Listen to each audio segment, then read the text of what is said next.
жолдо кетип атып эмне видео чыгарсам экен деп ойлонуп айланып чөйрөнү карап, жаз мезгили, март айы.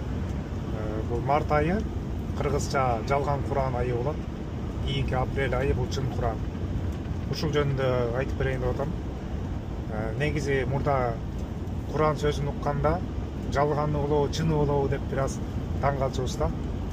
Анан көрсө бул Куран деген илгерки кыргызда бул жаныбардын атын түшүндүрүшкөн, азыркы элик бугуларды.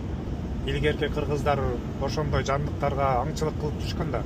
Анан дал ушул айда аны эркеги жана ургачысын айырма албай калган учуру болот экен да.